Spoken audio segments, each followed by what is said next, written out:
Welcome to the Fire Time Podcast, where it's never hot enough, slow is fast, and the way to win is to make it so stupidly easy to buy from you that there's no excuse not to.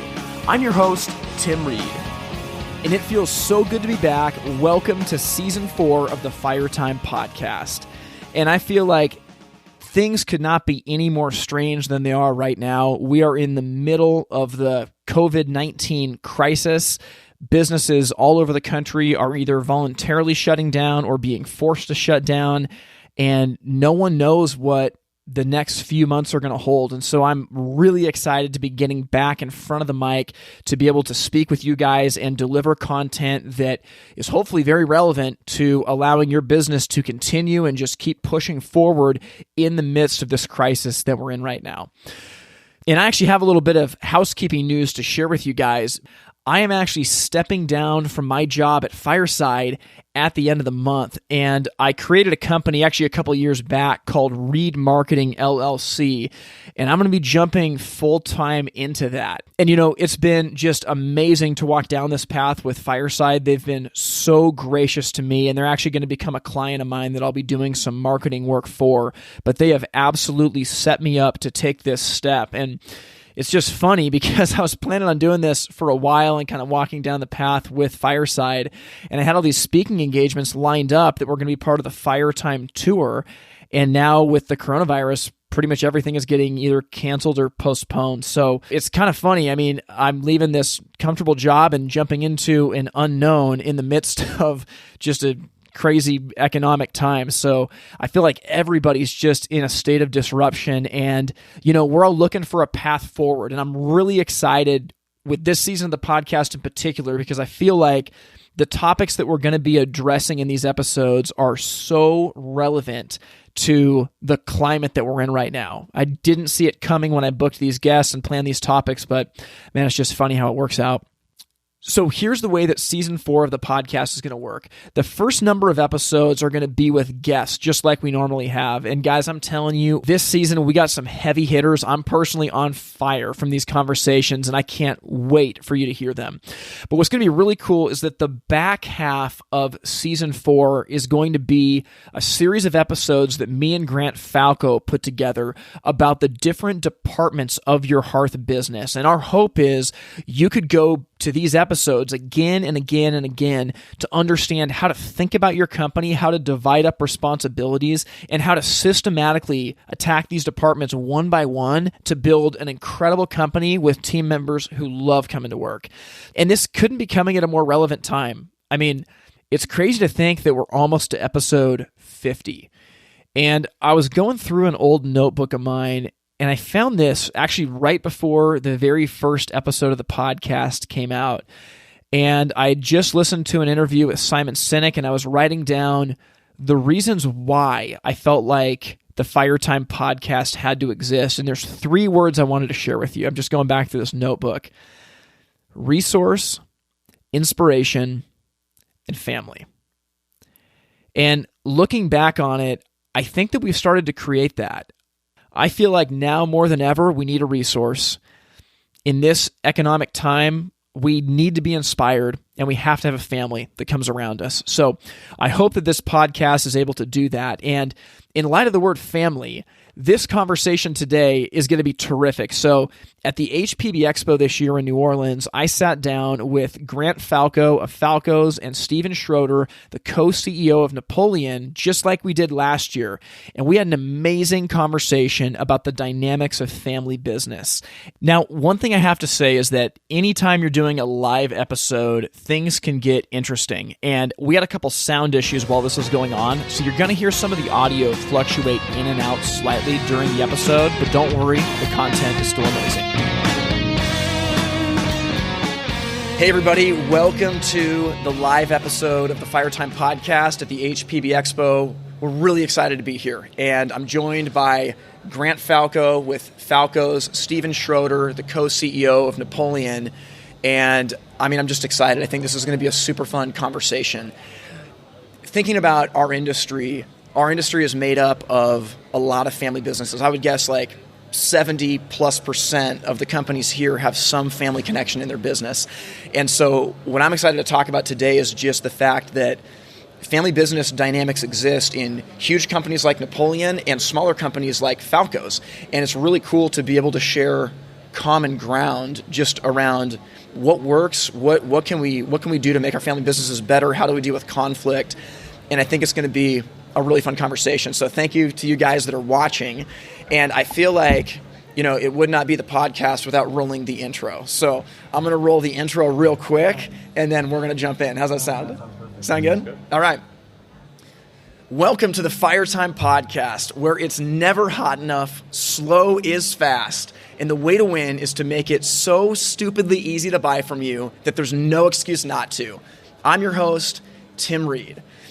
And I'm excited to be here today. Like I said earlier, it's going to be a super, super fun conversation, and I just want to jump right into it. So, Stephen and Grant, I really appreciate you guys being here. And, we did this last year at the podcast, and as I've been walking around the trade show, there's all this talk about, coronavirus. Is it going to be good? Is it going to be bad? What's going on with the trade show? And I was actually really stoked walking around yesterday. And so kind of coming out of the gates, Stephen, I want to talk to you. What's Napoleon bringing to the table this year? How much time do you have, Tim? I don't think they're going to kick us out, so let's just hear about it. Okay, we got a lot of stuff. And to be honest, I didn't really realize it until we got down here. Once you put it all together, there's a ton of stuff. So my brother and I have been very, very busy. So quickly, I'll go over the quick Coles notes of what's new. We have a whole new built-in series for barbecues, which is a full series, full built-in only, not available for carts, which is pretty cool. We have a redesigned Rogue series, which is the Napoleon entry-level series, which is actually over 30 new units. I think, Grant, you saw a little bit of them by now. We have an all-new electric series of electric fireplaces, which is all new as well. We're showing our all-new 2020 lineup of wood stoves and inserts, which is pretty sweet. All new store within a store displays we're doing for our barbecue, and I think you saw some. Beautiful. I think you have one in your showroom, which is pretty cool. And then more importantly, that's kind of just the day-to-day product updates and whatnot. We have 2 new techs, which are pretty sweet. I won't go into too much depth, but we'll definitely be doing some stuff online so you can see. But we have the first ever heat pump fireplace, which is 26 SEER heat pump, which can actually heat and cool your home. Yes, that's right, cool your home on a fireplace, opposed to seeing a heat pump on the wall where you actually have that ugly piece of plastic hanging on the wall. It'll actually be in a fireplace format that looks gorgeous in your home, which can heat and cool all together, which is pretty sweet. And also is the first ever Energy Star electric fireplace on the market, which is pretty sweet. That's qualifies amazing. For rebates in all states, which is incredible. Wow. And then we have a new wood stove, which we're calling EcoSmart, which actually has a very unique system that regulates in real time every second. It regulates the emissions leaving the exhaust flue and then with a laser technology, it checks the particulate that's floating through that chimney, and then it adjusts the air in the unit to automatically regulate the airflow to maximize reduction on emissions. And from our stats so far, we're seeing on a 2020 1.5 gram stove, a 2500 gram approved, it reduces up to 84% more emissions than what a regular 2020 does. So this is just a game changer for the industry. That's crazy. Unbelievable. Yeah, I remember walking through and seeing that yesterday. I was really excited about seeing that stove, and also the electric combination of heating and cooling was just nuts. The heat pump is a game changer. I mean, I think our industry understands what we're up against, and I think merging the two HVAC and hearth technologies is absolutely brilliant. Yeah. Well, guys, like I said, I'm excited to jump into this, and it's cool to see some people talking. I mean, I know for a fact, like, how many of you guys here are a part of a family business? Are there any hands? Like, a lot of people are part of a family business, and there's beauty in that. Like, that is amazing. I don't come from a legacy of family business like you guys do. I actually got married in, my wife's standing over here, and her dad was in the industry for years, so she grew up in it, and right as she was getting out of it, I got into it working for her dad. But there's something amazing with that, and I want to get into it, but, family business can be a blessing and a curse, and I just want to ask you guys to talk about your experience with that. Yeah, so I'll start. Yeah. I mean, the reason it's a blessing is because you get to work with your family, and I care about my family immensely. The pride in which you get to operate and continue that legacy, there's just so much to that. I really try to put myself in their shoes, and I realize how over and over and over again that this is just one of the most amazing things in the world, but it can turn like that, and there's so much to the blessing and the curse. I think one of the most important things is to quickly apologize in any situation, because the curse is that you're both on a mission, you're both passionate, you're all going the same direction, but you have slightly different ideas sometimes, and you're all want the same thing, but sometimes you have some disagreements. I would say that's the curse, is that you're so emotional and passionate behind it that sometimes we have some reactions that need a quick sorry. Yeah, but okay, so I want to go to this. So yeah, there are times where it can be a bummer. You have to be quick to say sorry. But talk about what's it like when you see success in your business, and that's actually come alongside your family. How awesome is that? It's pretty amazing. So our company, when I came back, so I've been in it 17 years, and I graduated college in business and actually in e-commerce. And we had a little website that was selling some product online in 2003, 2004, 2005 that I was a part of. And it set up some false expectations where I thought doing business was extremely, extremely easy. It was easy at that time, and I was spoiled at that time, to be honest. When the recession came is when we all learned how hard it can be, and I thank God every day that is what I went through. But I had to look across the table week after week, working as hard as I could and being unsuccessful because of the economy. We were doing the same things we're doing today. Now we're just winning together, and man, it made it all worth it. It is one of the most amazing feelings to look across at my father and him be proud, look at the company and say, this is pretty amazing what we've been doing. But it's all because of those hard times. The success is just amazing. Yeah. Well, so Steven, I want to ask you, so as people are listening to this, there's a lot of small mom and pop stores. And they might listen to Grant and totally relate, thinking, yeah, I mean, it's weird working with my dad or my brother or my sister or my mom. But that doesn't exist in bigger companies. But that couldn't be further from the truth, right? Yeah, it's. I would say the bigger the company in a family business, the bigger the problems, really. It just exponentially gets larger as I see my mom looking at me and giggling. But no, it's true. So with more people, you have to be really crystal clear on what you're doing in a company with the family dynamic. And you have to make sure you stand as one team as a family, because that's one kind of business unit, is the family. And then you have the business side. So there's two sides. The family has to be aligned fully in order for the business to flourish. Because if there's arguments, whether it's from passion and different opinions, that has to be resolved behind closed doors. You can't do that in front of your staff. And if you come out strong, if you come out talking one language coming out, if you're fully aligned, I think it's a winning combination. I love the term aligned, because I think you're right, aligned, going the same direction. And if there is some undermining in front of staff, it can be detrimental to the leadership, right? And the family is the leader. I wanted to make a point with Grant, because you talked about how when you first started in the business, you're probably just like me. We're close in age, I think. So you came out, you had some success wins. You probably thought you're on top of the world. You knew more than your dad did. You knew exactly what to do, how to do everything. And I will tell you, I was the same way. Okay, I graduated from a nice university. I felt very confident. I felt cocky. And I'll tell you, it is the wrong way. So listeners at home, if you're working with your parents and you're going through this now where you're like, I'm better than them, I'll tell you, you're not, okay?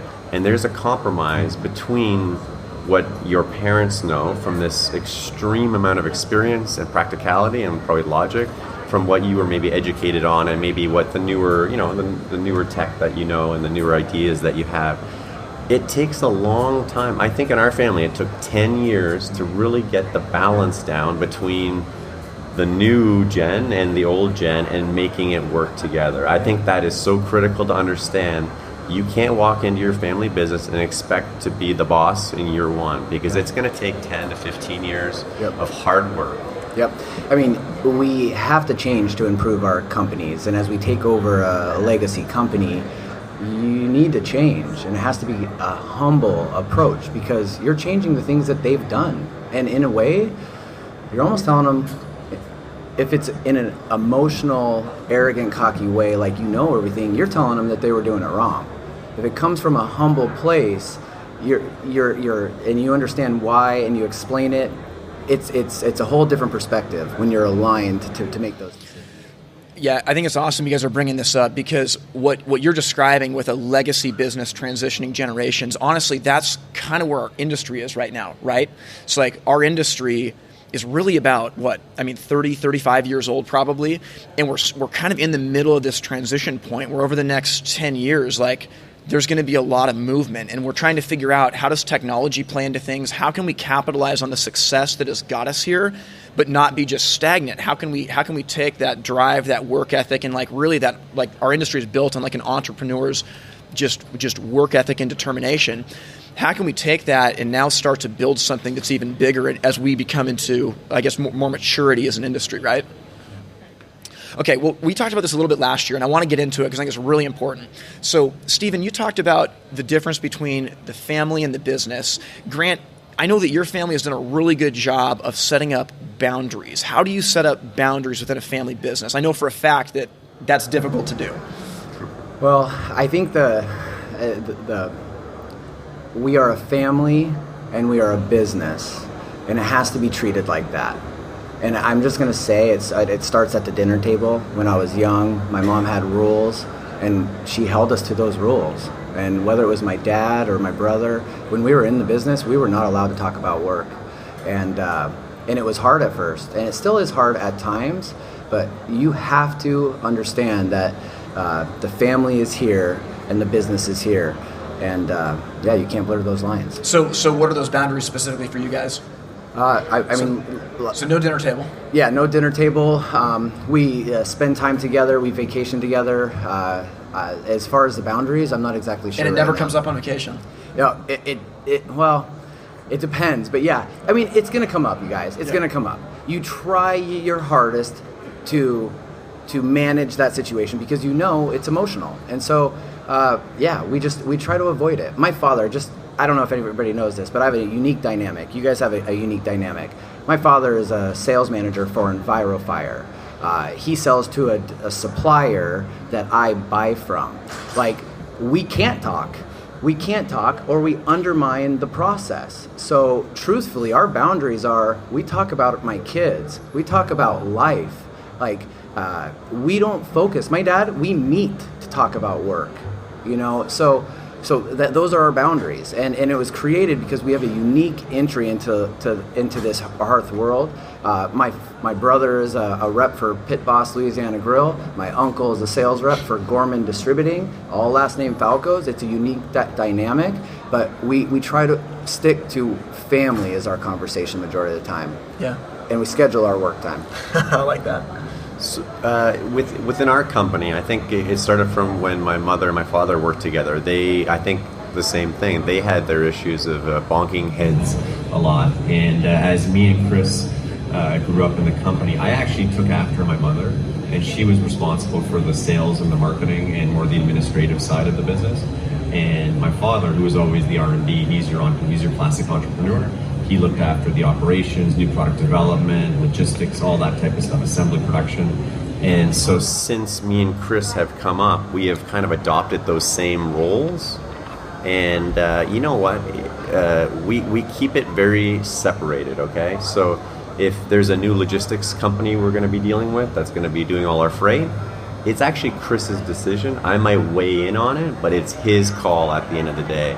And I think if a lot of businesses, it doesn't matter how big the business is, if you have 2 people or more people, you make a clear mark in the sand and say, this person's in charge of sales in a retail store. They make the call on what the final price will be for the customer. They're responsible for all discounting. And then maybe another person is responsible for installations, and that's their go-to, and you don't cross that line. And if you do, it's almost more like, hey, I think you should look at this, but you don't want to, that's where conflict happens. Yeah. And to be honest, with me and my brother right now, whenever we break those lines, that's where conflict starts to happen. So setting boundaries within your own organization will really help the family and the business flourish. And too. speaking from a smaller standpoint, a small business, it really comes into defining roles. Yeah. I mean, so much of us, as we have small family business, you get in, I took over the business, but I didn't have a job description. I didn't know what my role was. And when you blur those lines, and that's a gray area, it ends up creating conflict because you both think you are making that decision, and there's an argument that comes. There's an immense amount of respect when you document a job description, and you can weigh in, but you aren't making the decision, and then you have enough respect for Chris to allow him to make that decision. Yeah, that's amazing. So it's funny, whenever I go do work with businesses and talk to people and do speaking engagements, people ask all kinds of questions. What should I do in this situation? You know, I'm running into this difficulty here. I'm not joking, like 99% of the time, the answer is set expectations. If you haven't set the expectation, how can anybody succeed in performing to it, right? It doesn't, because the expectation doesn't exist. Absolutely. Yeah, if you aim at nothing, you'll hit it every time. Yep.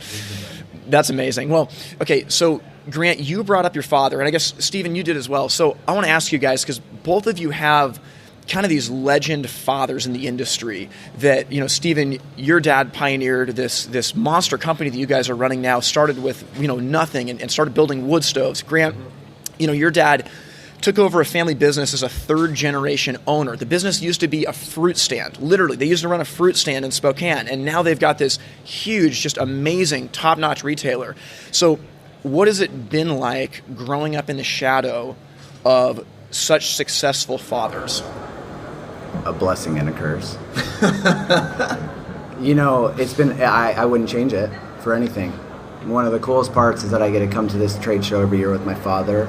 I'll never forget in Anaheim, the first time I went to the trade show, how many people respected and knew my father, and I wanted to do that. It's been tough at times. The biggest thing, once I realized that it's my responsibility to make sure that the relationship with my father and I are good at all times, was when our relationship really got a lot more deep. I put myself in his shoes almost in every situation. When I approach something, I put myself in his shoes. I try to think of where he's coming from. Here it is, he stepped out, he has another job. He still owns our company, but really has very little say in what's happening now. I have to be extremely respectful to that. And it's because of how much respect for him I have over the 30 years he's done this. I would not be able to do the things that I can do with our company without him getting it to that point. And all we're doing is extending that legacy. We're not changing anything, but times are changing, and we have to have that relationship in good standing to continue that positive change. Yeah. So I would, very, very similar, okay? So yeah, my parents, in my case, it's my mother and my father that built a good-sized company. But I find it... I don't find, like, I do find a lot of stress. There's definitely stress there, okay? But I don't actually feel like it's my company. I feel like it's their company, and I'm just helping them do the best I can to make the company run. And so I'm kind of just making sure it's going the right. So it's kind of nice in that sense that I still give them all the credit, and I'm just kind of helping along on the side. That's how I feel. Yeah, and I think, too, it's interesting. I want to go here in a second because both of you have actually built businesses with your brothers as well, which I want to go there in just a minute. But it is really interesting to think about the way that companies work, that me and Grant talk about this all the time, that very often when a business starts, there's different phases a business goes through. And phase one is that you're a treadmill operator, right? Because there's nobody. You have to do everything, right? I'm starting a business now, so I'm in marketing, I'm in sales. You know, not me, my wife's in accounting, right? It's like a treadmill operator. And that can get the business to a certain point, and that can make a very successful business. But where you guys are both at is taking a business that has been grown to a certain level and now starting to become a trailblazer and saying, this is amazing, we're so thankful for the success that we have. Yeah. Now, how can we start making this really hum in the best way using technology and our new ideas and everything like that? And there are differences in the way that businesses run. 100%. You have to be the yin to the yang. I mean, you really do have to understand each other. And I love the analogy because truly my dad was a doer. My dad was he was a third generation Falco, but man, he was going from nursery. And I just want to clarify, we were a fruit stand in 1928. we're a fourth generation business. My great grandfather started the company in 1928 as a fruit stand. It morphed to a nursery, and then it's been a number of different things. And then when my dad took it on, he brought on Hearth. Yeah. I mean, he was an entrepreneur. He was bringing in and selling dozens of pellet stoves a day and creating that. But he was a doer, and he got it to a certain point by doing everything. And what's hard, I think, is, and I can relate to you in a way here, I'm changing the way, and I'm not a doer anymore. I'm not the best person to be selling, but my dad was, and that's amazing. But I want 3 that are as close to me as I can. So I can't be down there selling. Yeah. I have to be investing in them. I'm gonna jump in there super quick. So for me, again, I don't come from a family business, but my background is 7 years ago, I got brought into a company to build out a retail division. And so my goal from the beginning at this company was replace myself, right? I told my boss every single day, my job is to make this run so efficiently that you either got to fire me or find something else for me to do because they don't need me. And we're starting to get to that point now where it's amazing that it's been able to grow that way. But it is different when you're building something to do everything yourself versus realizing that if you use systems and processes and delegate power to other people and responsibility with that power, they may not perform as well as you. But that's okay, because I would rather have, say that I try to train someone on sales and maybe they're 80% as good as me. I'd rather have 4 people that are 80% than just me, right? I mean, that's going to go further. That's going to give them a better livelihood. It's going to serve more customers.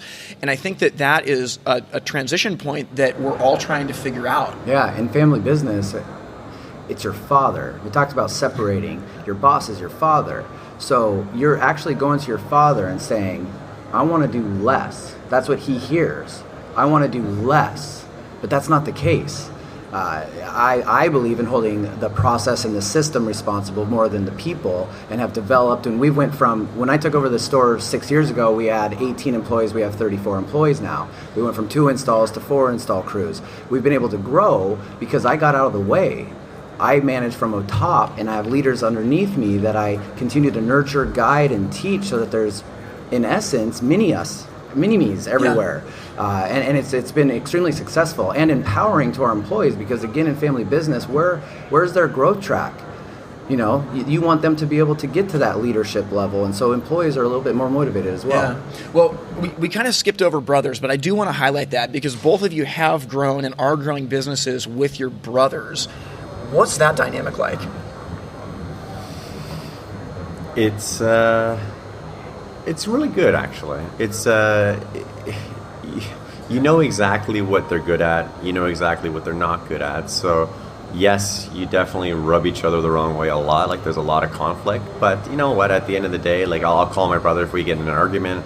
I'll call him that night, and I'll just kind of say, you know what? I'm sorry. I blew up.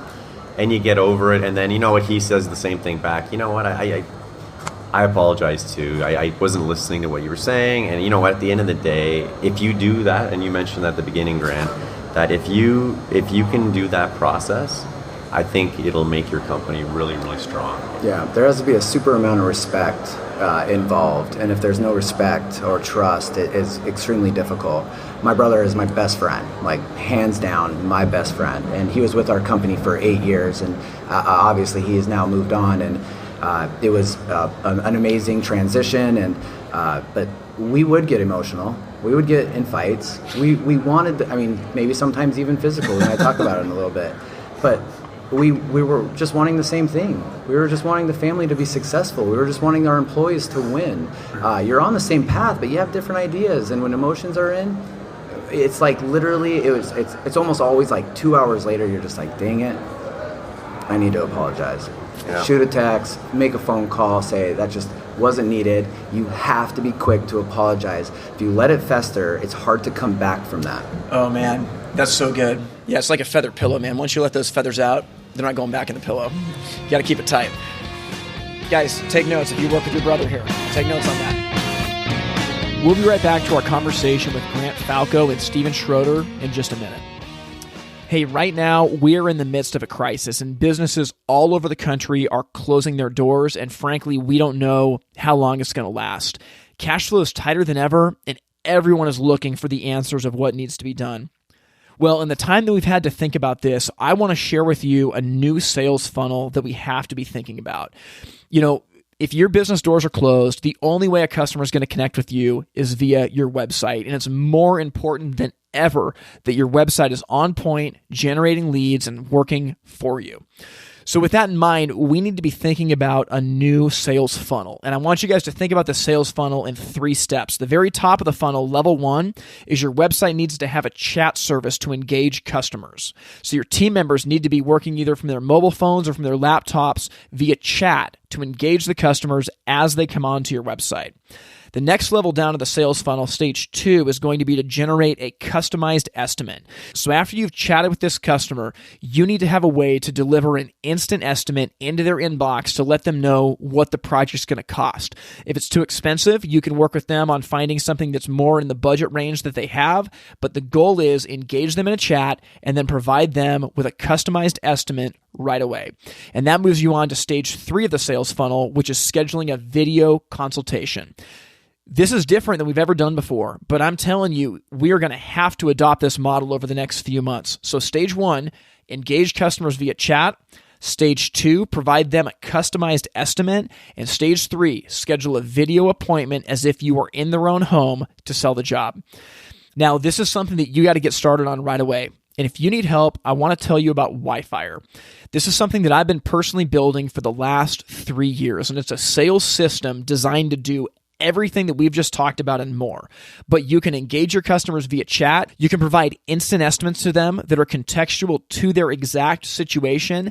And then from there, schedule a video consultation to sell the job as if you were in the home. To take advantage of this and to see a demo, go to wyfire.com. That's WHYFIRE.com. As I was building this, I never in my wildest dreams expected that something like COVID-19 would happen, but I'm telling you, this is more relevant than ever. To sign up, go to www.wyfire.com. Well, I want to ask you about your moms, because I know that both of you have a really special relationship with your mothers. Stephen, can you talk about that looks like? I know Ingrid's right here. She's a pioneer in the industry. What has that relationship been like for you, and how has that empowered you to be the person you are today?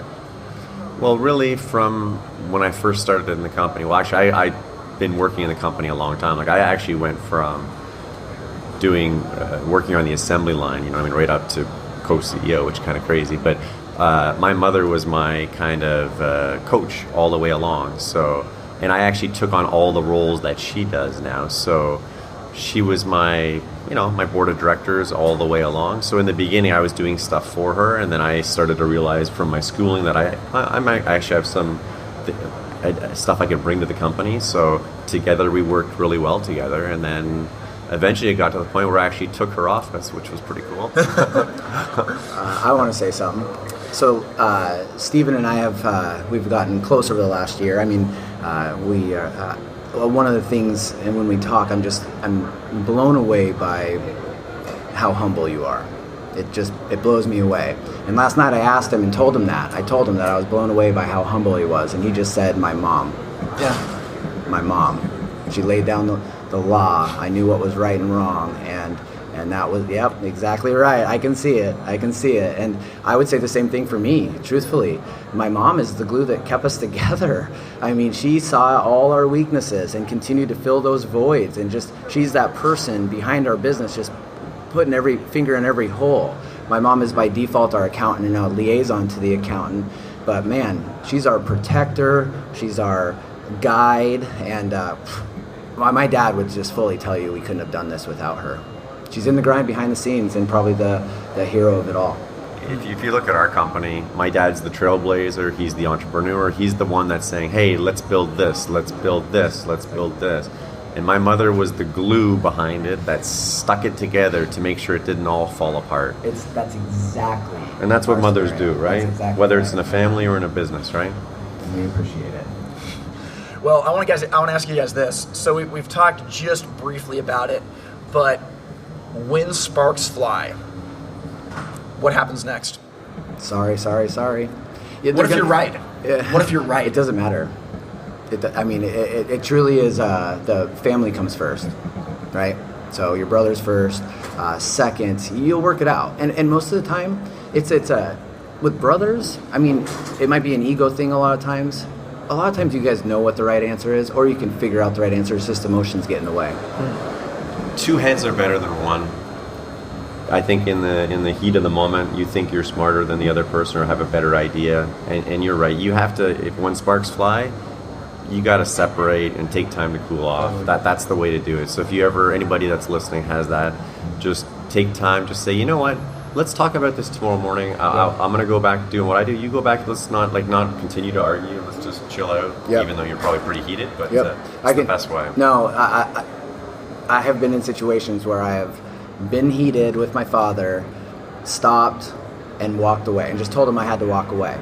And it wasn't because I disrespected him. It was because my emotions were getting the best of me. And over time, you have to realize that you're going down a path that's not going to work and you have to change it. Now, it's not always received when I ignore him in the best way, but it gets us removed from the situation. Level heads prevail, and you have a conversation about it. And both of you, it's like you come back together and you say, no, you were right. Both of you say it, so it's a common respect, and you get to the right answer. I want to drill down on this. So hypothetically, I'm sure this situation has never happened with anybody that's here, okay? So I'm just speaking hyperbolically. But what if you're in a situation where it's not your call, it's their call, and you know that they are wrong? What do? I would use factual information to prove to them that that there's something. There's also something else I do a lot too. I didn't really mention this at all. Coming back to when you're working with the responsibilities of the two groups, if there's overlap or in a conflict situation, I try to bring in a neutral third party, okay? So if me and my brother were arguing, I could bring in my mother, I could bring my father, I could bring in my president, I could bring in a trusted manager. So maybe in a retail store, maybe it's your sales manager that you guys both trust and work with, and you kind of bounce it off them and say, hey, what do you think? Like, am I out to lunch or is he out to lunch? Can you talk to him if he's in agreement too? So I think when it comes from a third party, it's a lot better in that scenario. Yeah, you have to, I think that's amazing. And I think I've never been intentional about doing that, but I know exactly. I have an office manager that we use a lot of the time in that situation. She's been around our business for 35 years, knows us extremely well. Being factual, but I think putting yourself in a situation where it's as unemotional as possible. And I think including a third party kind of allows that to happen a little bit easier too. Mm-hmm. Yeah, that's awesome. Well, okay, I'm going to put you guys on the spot since we have such a big crowd here. And I want to ask each of you guys, okay, I want to hear a story about a fight that you had with a family member and how you got through it. Grant, I know you got a good one. Okay. So my brother was responsible for, I have a lot actually. Me and my brother fought, but like I said, we were best friends. He was responsible for the showroom, and I wasn't responsible for the showroom, but I had definitely opinions about the showroom at that time. And I just had a hard time with understanding what our method was. And so I maybe approached him in a way that was emotional, and we started talking about just barbecues in general. And one thing leads to another, and all of a sudden we got each other in by the shirt, and we wouldn't let go of each other, because if we let go of each other, we had to fight. So like it, and I'll take a step back. We removed ourselves first.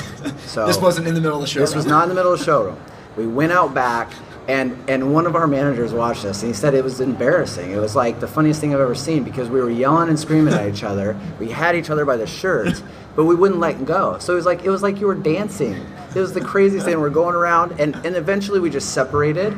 But that happened. I can not in a physical way ever, but those fights happened over and over and over again. I'm gonna hammer this. I would, an hour later, go to my brother and just tell him I love him, that I'm sorry, and that it's up to me. It was any time that fight happened, even if I thought it was still his fault, I said sorry first. I always made it a mission to try to say sorry, even as hard as it was sometimes. Dude, I'm going to jump in, Steven, before you talk. Okay, so what Grant just said is so powerful. I've experienced this so much in my marriage, with my family, in my life, at my work. Guys, if you want to be a person of influence, like, take responsibility. Even if it's 99% their fault, own your 1%. And like, for me with the sales teams that I run, if our numbers are down, whose fault is it? It's my fault. I am the leader. The beauty of that is that when it's my fault, I can do something about it, right? When I blame it on, it's, this, it's that, it's this situation, it's the economy, like, okay, those are factors, and I don't want to undermine that. But for me, like, dude, blame goes up and praise goes down. And I think that being able to own what you can own gives you power to do something about it. I love that you said that, Grant. Yeah. Awesome, Tim. Sorry to interrupt. Okay, Steven, I want to hear your story. Like Grant, I probably have unlimited amounts of stories. I'll give you one which is a bit different. Instead of just the brother, we do a family meeting with the four of us, okay? And we have them bi-weekly or sometimes monthly. And sometimes, me being right all the time, of course, causes a lot of conflict. So I can remember a few times now where it feels like, and if there's listeners here that have more than one brother or more than one family member together, you can almost feel like you're getting ganged up on, beat up on, and that's a really tough situation because you're not one-on-one, it's 3-on-1, and that can be really, really difficult, okay? And like Grant, I do the same thing. I will kind of get to that point where I'm going to like explode, and I remove myself from the situation. I just get up, I walk out, and I diffuse it, and you know what? I think the whole family has time to kind of say, why did Steve get so upset? And then I can reflect on why I was so upset. And then usually, actually, in our family, it's usually my mother who would come back and, try to bring us back together to make sure. But it would happen a day later probably, or maybe that night, but most likely a day later. So without a specific, actually that is a specific example. Yeah. And it does happen sometimes, but the more you work and the more you communicate within the family unit, it helps. I did want to make a comment, and I kind of caught it before. I think it is so important that you don't do these fights that Grant did with his brother. Do not do it in front of staff, okay? Because they get confused. They look at you and they're saying, these guys don't know what the hell they're doing, okay? You have to do that in a professional manner behind closed doors. Go for lunch. Do it in the car. Do it at your house. Do it at your home office. It's very, very important because the staff will just... they need to see that alignment. They will be on one team or the other in that situation. Yeah. And also, too, I think that sometimes, like, the truth is that any intimate relationship, conflict is a part of it. And frankly, that's how you grow. Like, you can't build muscles without conflict. Like, muscles actually have to be tried and even broken to some degree to be regrown stronger. And so it's easy in situations like that, I'd imagine, for third parties looking in to see conflict and think they hate each other. What is going on with this? As opposed to they actually desperately love each other. They want the same thing, but they have adamant ideas about how to get there, and they are working together to find the best path. But I think you're right, Stephen. I use the word, it's friction, right? That people see it as friction, and they associate it as negative. Grant and his brother hate each other. They don't agree on whatever they're working on. But really, it's actually positive friction, okay? Just like you're saying. So the friction is designed so you get the best of both ideas together. And if you look at it that way, it can be very, very healthy for a business. When it becomes negative friction, that's where you have to keep an eye on. If it's like toxic, then you got to deal with that. Well, I mean, like, if my brother, after we fought, went to other employees and said, Grant this, Grant that. That never happened. I can assure you, never happened. My brother wouldn't undermine me. I wouldn't undermine him. And that's where that divide comes. We fought. We made mistakes. But we learned from those. We realized what it would do and addressed it together. And, two heads are better than one. And that friction is how you get there. You just have to, again, take the emotion out of it to get there most of the time. Okay, well, I've been fortunate enough to spend, a decent amount of time with you guys, and I know your wives, and each of you is married to just a terrific woman. And the funny thing that all of our wives have in common is that they're extremely kind and extremely gracious and patient, but I would say that none of them suffer fools gladly.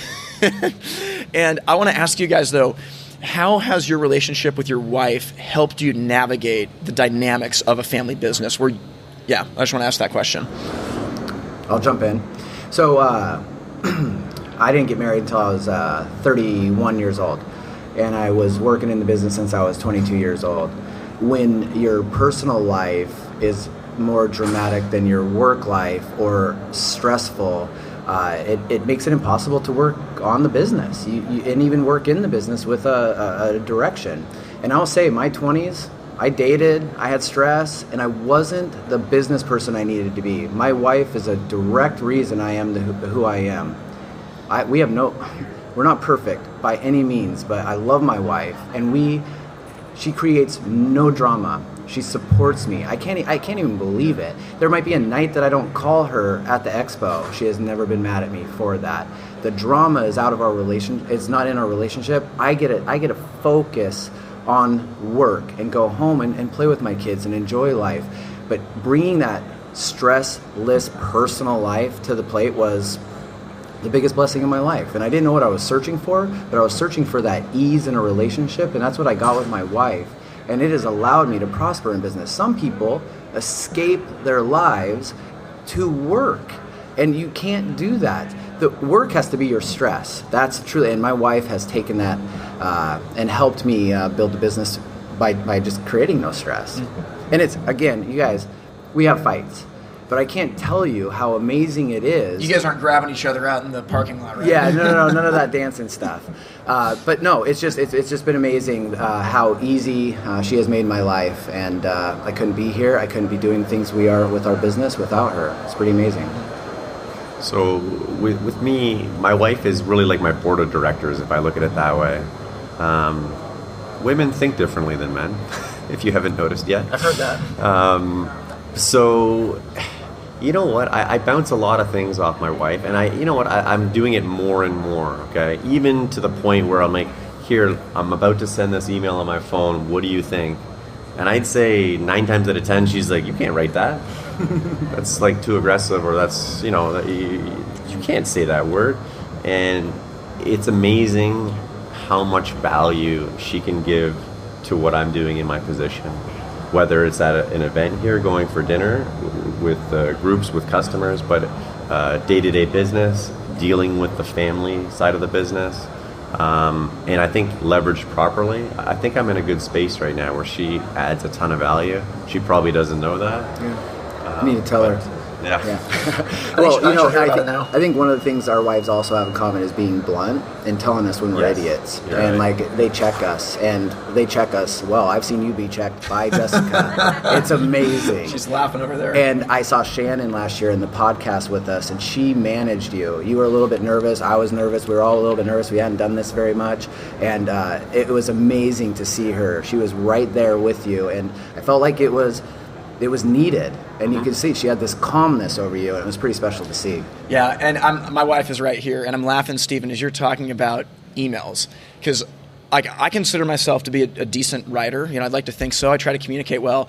I'm not joking. Like, literally in the last month and a half, I have learned that I actually don't know how to write an email, and Jessica is my proofreader, and just like you, Steve, where I'll think something's fine because I just say it conversationally like I would, and she'll say, no, like, you can't say it that way. You can't. I mean, and it's amazing. I think, and this is true for anything. Is like sometimes when you're in the thick of it, you get this tunnel vision. Whether it's your family business or your outlook on life, you get this tunnel vision, and you think that that's the only way it exists, and it just occupies your whole world. If you guys have had family business drama, right? I think that your wife can be like the neutral third party that, like, yes, they're part of the family, but they married into the craziness, and so they have a little bit more of an objective perspective to help you sort out, like, this actually isn't that big of a deal, or, man, this is actually really crazy. Like, you should say something or do something about it. Yep, exactly. It's an added perspective. My wife, and again, I really do not take things home with me, so we don't talk a lot about work. I don't share emails with her, and it's because of that separation. But the focus on other things allows me to, well, I kind of lost my train of thought there. I mean, she brings an element of calmness and stress free to my life that allows me to focus so tightly on my company. And if I couldn't do that, I just don't know how I would be able to function as this person. That's the best I can say. Yeah, no, I think it's awesome. I mean, we talk about this a lot. I know for me, like, my wife is like the hardest worker I've ever met. She's like this, crazy accountant, super mom, like all these different things. And the way that I see it is like, in order for me to be the best Tim Reed at work, like I honestly have to be a good husband. Because if I'm not a good husband, and I'm a dad now, if I'm not a good husband and a good dad, like, dude, I'm not going to be a good boss. Like, I'm not going to be a good leader or a manager. So I think that life is about these like hierarchical priorities that you really have to think about and set. Because like, if I'm not pouring into my marriage, like I'm going to be totally dried up when I go to work, right? Like if I'm not pouring into my kids, if I've got, like you're saying, Grant, stress outside of these things, like life's about harmony. It really is. And like, I don't necessarily believe in work-life balance. I think that's just not a real thing, but I think there is work-life harmony that you can start to achieve. Okay, I want to ask you guys just a couple more questions. So if you're a younger person, I mean, both of you guys are younger, but if you're a younger person taking over from a parent that did things differently than you, where do you start if you want to gain respect from other team members when you're taking things in a direction that might be uncomfortable for them? So there's so many things you have to do. And I think for me, one of the things when assuming the responsibility or starting to see that was going to take place, I really focused on what things looked like versus what things were. So I knew that I was fighting the stereotype of the owner's son. I was very sensitive to that. And I made subtle adjustments to how people saw me. And an example I can give you is I walk with pace everywhere I am in the store. I walk with pace, I run up the stairs, and I'm telling you what, that impression, it speaks volumes. Because Grant's on a mission, Grant's on a direction. If I somberly walk through there as the owner's son, what is the judgment I'm allowing them to view me as? So I really think of what it looks like, and actually talk to my employees about that all the time. It's not what it is, it's what it looks like. I see my installers for a couple hours a day, right? In the morning and at night. If they're just jolly and hanging out and lazy, and that's my impression of them. They don't do that anymore because they understand I only have those 2 hours, 1 hour in the morning, 1 hour at night. It's what it looks like. You have to really focus that. The second thing I would say is you have to put yourself in those people's shoes, whether it's your employees or your parents. You have to understand where they're coming from. You have to respect their perspective. I want to ask, did you come up with that on your own, the pace of walking through the business, yes. Or was that something that was told to you? That was something that I just did. That's funny. My dad actually told me that, and I took it on, and it makes a lot of sense, right? Wow. So, but I did the exact same thing. So I'm always on a mission. Yep.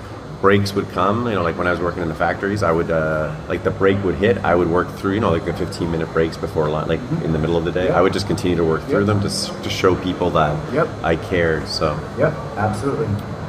I think about it a lot, and I heard someone call it the Santa Claus effect. So, like, when you dress up as Santa Claus, okay, stay with me here. When you dress up as Santa Claus, like, you actually have to be Santa Claus. So if you're gonna put on the suit and the beard, you better be jolly. You better smile. You better laugh. Like, you can't be like the hungover Santa Claus or like the not excited Santa Claus. You have to live the part. And if you're a leader, you're putting on the Santa Claus suit, so you better be Santa Claus. I love that you brought that up. Yeah, you have to overdo it. You have to overdo it because the judgment right out of the gate is that you're a lazy prima donna owner's son. And you have to break that as soon as possible. And the only way to do it is to overcompensate that. And it's the little things. I mean, seriously, I have customers saying, you don't have to run. I'm like, it's a habit now. Like, I can't even stop. I go upstairs, even at the hotel. I'm running up them. It's just a habit. But it was embedded simply because I knew that I had a fight ahead of me, and I didn't want to be that person. Wow. So Grant, what have you done? Because you guys have made big changes over the last 5-6 years. You've got a leadership team in place, and you're really able to steer the ship as opposed to be, rowing the oars in the bottom of the boat. And there's value in all those positions, but at the end of the day, there does need to be someone steering. And you've done a really good job of transitioning into that. How have you started to change people's mindsets to go in that direction when it wasn't familiar to them before? First of all, you have to be close with your employees, and they have to know that you're listening to them. But you also have to put yourself in a position where you maybe know the direction before they do. And so I fought the battle of the owner's son, and I got over that stereotype. Then I was put in responsibility of the company 6 years ago with no way to judge performance, with no idea of how to create a culture, to how to divide up the time of working in the business and working on the business.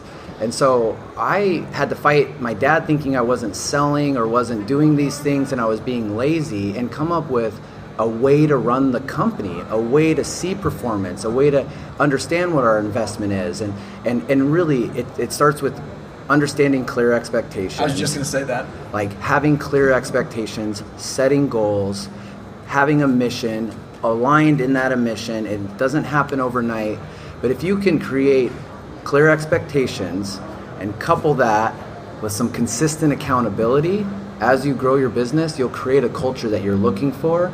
I'm still convincing of buy-in on certain things, and I think as a leader you're always going to, and sometimes you're not even totally convinced that you're not even sure what the results are going to be, but you know it's the right direction. You got to get those people there, but you have to be so humble in your approach, and you have to make sure that they feel a part of it. And so we've done certain things, like we meet weekly, we have store meetings on a monthly basis, we have stand-up meetings every morning, and that's to tighten the bond of our team, keep things intentional. And I think what I see on the flip side 6 years later is tons of buy-in and a culture. You know why? In accountability, like one of the hardest things as a leader is you have to hold your employees accountable, but at the same time you have to inspire them. And how do you do that? Well, you do it by holding them consistently accountable. They want to be held accountable, and I'll tell you why. They want to win. Your employees want to win. And once I realized my employees want to win and that I got to create them winning on a daily basis, man, my culture went crazy. Now, if we lost, it wasn't a loss. We don't say loss. We learn. We do it unemotionally every week. We win or learn. We have scoreboards, and we won't get into all that. But yeah, creating that culture starts with clear expectations and consistent accountability. It reminds me a lot of Simon Sinek, and he talks about start with why. And I think that's what you're hitting on, Grant, is that when you're going in a new direction, if you've been used to doing something for 20 years and all of a sudden you're going in a new direction, if you don't know why, it's super hard, right? So I think that starting with why and saying, hey, guys, this is where we're going. This is why it's so important that we move this way. Here's the expectation of what we're going to have as we go along this path. And we're actually going to have a scoreboard just so we can tell if we're winning or if we need to actually be learning. How do we tweak what we're doing to keep moving? I think that's super, super important. Yeah, absolutely. Well, guys, I want to just tell you, I'm really thankful that you did this. As I've got to know you both over the last year, I don't exaggerate when I say this. I think that the two of you are two of the most thoughtful leaders in our industry, and just the way that your minds are moving is different than a lot of people. So I want to thank you for the friendship. It's awesome being here at the trade show. And just thanks for coming on the podcast today. Thanks for having us, Tim. Yeah. So thank you guys for being here. We appreciate it. If anybody has any questions, we can hit a couple questions. And if not, we will wrap this up and keep walking the trade show floor. Well, I hope you guys enjoyed that conversation with Grant and Steven. I mean, for me, sitting there at the trade show, man, it was pretty awesome to see them going back and forth. And I felt like there's just a ton of value there, whether you're in a family business or not. But I've just talked to so many listeners who are in family business situations that are extremely difficult. I think that there's some amazing advice in there to patching wounds and move forward with your business without tearing your family apart in the meantime. Now, the dynamic at the trade show this year, it was kind of weird because, the COVID-19 stuff hadn't quite gone into full effect, but it was pretty close, and there was rumors about it almost getting canceled, and attendance was down and all these things. But I'm going to tell you two amazing things that happened. Number one is that the education sessions at the expo this year were off the hook. There were sold out sessions. Attendance was up even over Dallas last year, and it was just incredible to see, even in the midst of a pandemic, people still wanted to come in and learn what they needed to grow their business, and that was just amazing to see. The second thing is that we actually had a podcast meetup, and it was incredible. incredible. We had people from all over North America grabbing drinks, talking to each other, laughing. We actually had temporary tattoos that we were putting on, and it was just amazing. And what was so cool for me to see was people that had never met each other before connecting at this meetup and talking as if they were old friends. It was just amazing for me. It kind of felt like I was at a wedding. You're kind of going from group to group to group to group, talking to everybody.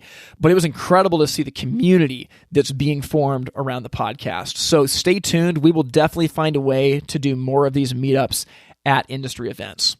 And this actually dovetails right into where I wanted to go next. So some of you guys know about this because you were at the HPBEXPO, but about a week before the trade show, Grant Falco and I launched the Firetime Network.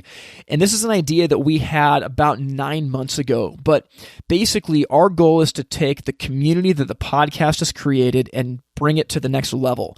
So what we did is we put together a social media platform for the hearth industry, and pretty much anything you could do on Facebook, you can do on the Firetime Network. But what's awesome too is that we're actually building a library of content, and this will be both free and paid content that will help you grow yourself and your business long term. And I mean, we could not be more excited about it. The conversations that have been going on inside the Firetime Network have just been incredible.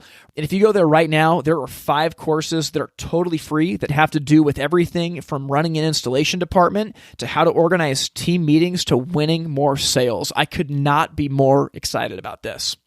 One thing that's been actually amazing too is that in the Firetime Network, especially in light of this COVID-19 crisis, we've been putting together a digital bar where people from all over the country can grab a beer or a soda, or water, whatever they're drinking. They can pull up in front of their webcam and they can talk with other people about what they're doing to get through this crisis. And we had our first one last week and it was just incredible. And what I'm loving the most is just seeing the organic conversation that's happening between people all over the country who are in this industry together, helping each other move their businesses forward. It's incredible. So if you want to join the Firetime Network, you can go to thefiretimenetwork.com. Now, the cost of entry to join is you have to fill out an anonymous survey about the state of the industry. And once you fill that out, you'll get free access to join the Firetime Network. Now, before I sign off, there's one last thing I want to tell you guys about. So I have a lot of people ask me, how many hours does the podcast take? And the short answer is it takes a lot.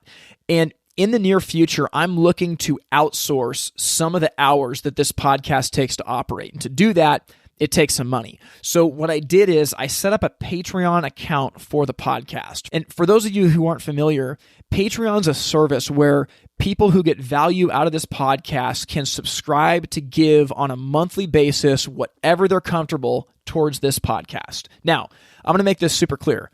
This podcast is not all about money, but money is fuel to get us to our destination. And as the hours are starting to rack up, I'm looking to offload some of the podcast responsibilities, and that takes money to do. So if you believe in the podcast, then I want you to give whatever is a joy to give. And if you're not able to do it, then don't. But here's the website where if you would like to support the podcast, you can go. The website is patreon.com/itsfiretime. So Patreon is spelled patreon.com/itsfiretime. So if you've gotten value out of this podcast, I hope that you're able to contribute. But if not, that's totally okay. This is always going to be a free resource to help you move the needle in your business long term. So with all that said, I'm going to sign off. I know that this has been a long episode, and I appreciate you listening all the way to the end. I can't tell you how thankful I am to be back in front of the mic, and I can't wait for the rest of Season 4 of the Firetime Podcast. Thank you for listening to the Firetime Podcast. To learn more, visit the website itsfiretime.com. Music from this episode was written and recorded by In Bloom out of Portland, Oregon. We thank you for listening to the Firetime Podcast, where it's never hot enough, slow is fast, and the way to win is to make it so stupidly easy to buy from you that there's no excuse not to. We'll see you next time. All into